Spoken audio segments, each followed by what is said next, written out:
Have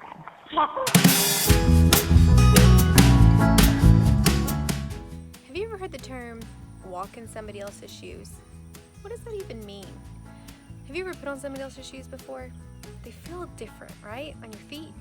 That term, walk in somebody else's shoes, doesn't mean that you literally walk in their shoes. Like you don't take their shoes off of their feet and put them onto your feet.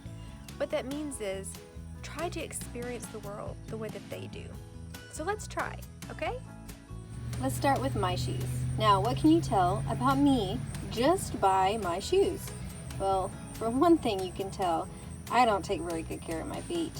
My toenails aren't painted. I probably need a pedicure. But here's something that you can tell. I put others before myself most of the time, which is why I definitely need to go get a pedicure. My feet are kind of small, so things may seem a little bit bigger to me than they do to other people. Now, moving on. Here's the next pair of shoes we're going to walk in for a second. Now, my feet definitely won't fit in these shoes. But let's look at them for a second. These shoes belong to my youngest son. What can we tell about him based off just walking in his shoes? The world seems really big to him. Compared to my shoes, everything seems much bigger. And so what we can tell by that is that for a little kid, things that seem small to us seem so much bigger to them.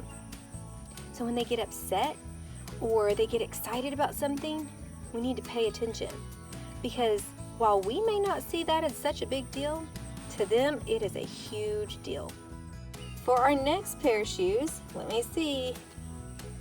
Oh, almost. These shoes belong to my oldest son. And even though I could almost fit into them, they're still too small. What that means is that, again, the world seems so much bigger to him than it does to me. You can tell by these shoes, he's a pretty super cool dude. And he's very unique, and he has a big personality. But also, again, the world is much bigger to him than it maybe is to me. So maybe things might hurt his feelings that wouldn't hurt mine. Maybe things excite him that maybe doesn't really excite me too much. But we need to be careful that we're not putting our opinions and our emotions on somebody else, because we don't know what it's like to walk in their shoes. Okay, last but not least, these shoes belong to my husband. And I can wear them. They're much bigger than my shoes. But what I can tell is that we may see the world in a very similar way, because everything does seem about the same size. However, what I can tell is that his shoes are a lot more dirty than mine were. He works a lot in his shoes, more so than I do. He is such a hard worker, and things are going to impact him differently than they impact me. So what can we learn from walking in other people's shoes? What we learn is that when we might see something one way, that doesn't mean that everybody sees it the same way.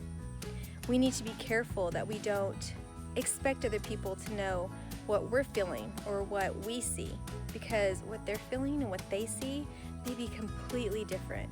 Something that might be a huge deal to us may not be a big deal to them, or vice versa. So we need to make sure that before we react to somebody's words, or before we act in a way that maybe we'll regret, maybe we need to stop and think, what's it like to walk in their shoes? What are they feeling? What are they experiencing? Can we ever really know? No, we can't ever really know. But it doesn't hurt to try, to step out of who we are and try to see the world through their eyes, or walk a mile in their shoes.